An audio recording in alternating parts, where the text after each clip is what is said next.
This is Democracy Now!, democracynow.org. I'm Amy Goodman with Juan Gonzalez. 60 years ago, on July 4th, 1966, President Johnson signed the Freedom of Information Act, or FOIA, into law. The law was a critical step towards government transparency, even though Johnson decided not to hold a public event for the signing, and instead issued a signing statement focused on exemptions for national security.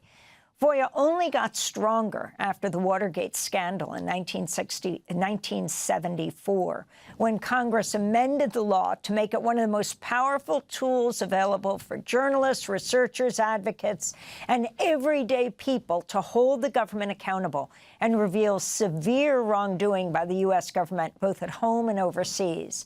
Well, now FOIA seems to be in serious trouble. A Washington Post investigation from earlier this year found the massive purge at federal agencies last year has had a significant impact on the number of workers responding to FOIA requests. At a Senate Judiciary Committee hearing on FOIA in April of last year, Illinois Democratic Senator Dick Durbin described the reduction in numbers of FOIA officers in an attempt to foil FOIA.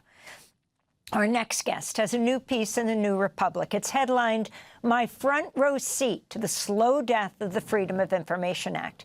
In it, he writes, "I file FOIA requests for a living, and the landmark law, which turned 60 this week, is near a breaking point."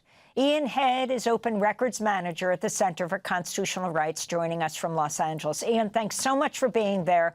Why don't you hold forth on what's happened to FOIA, why it began, and what kind of access people have to documents today to using the Freedom of Information Act?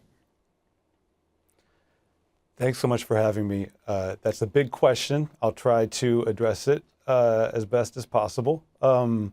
I think, FOIA has been a really, as you said, amazing tool to and I really want to key in on the different groups of people that you mentioned, especially ordinary people, to access government information and records, not just lawyers or journalists. Anyone can file a FOIA. And so I think it's been a really powerful tool. And in my 15 plus years at the Center for Constitutional Rights, I've kind of watched it work in amazing ways, and especially with the different social justice organizations and organizers and lawyers that we work with.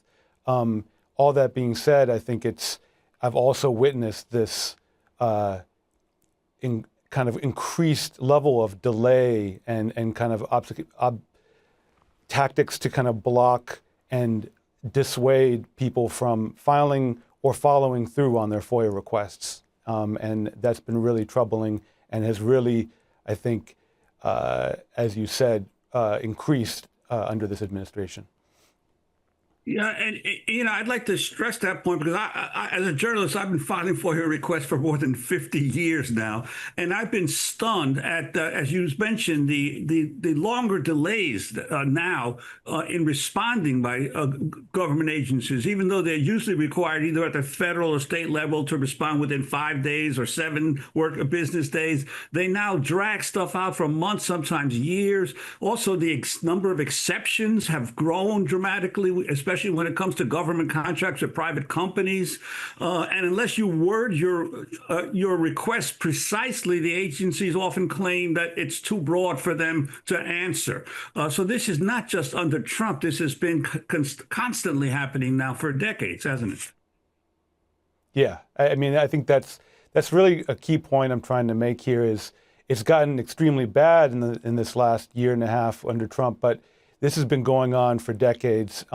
And when I talk to folks such as yourself or others who have been filing FOIA requests, I know people who file FOIA requests in the 1970s and 80s didn't have to go to court, were able to get pretty important material from the FBI, even the CIA, without having to litigate those requests. And now it is literally, especially with the large law enforcement agencies, so hard. They might not even respond ever. And like you said, months down the road, it's really, I talked to a journalist the other day who said she doesn't even file federal FOIA requests at this point because there just is, it's kind of a waste of time. She'd rather file state level requests. But I mean, we need to be able to file federal FOIA requests so we can see what this government is doing.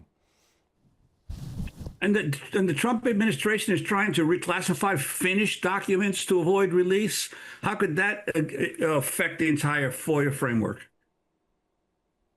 When you say finished documents? In other words, the documents that were already completed, but then they're reclassifying them afterwards.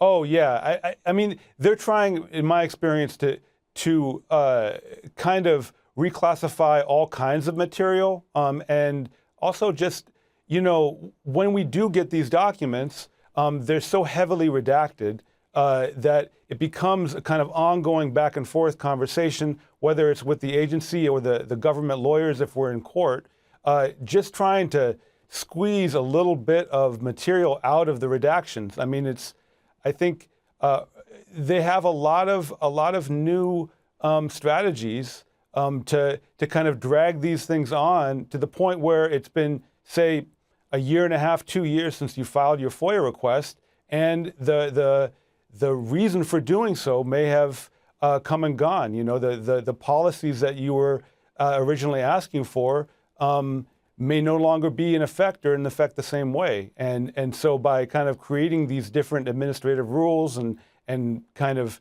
dragging things out, it really makes FOIA a less efficient and less helpful tool when it comes to actually getting records.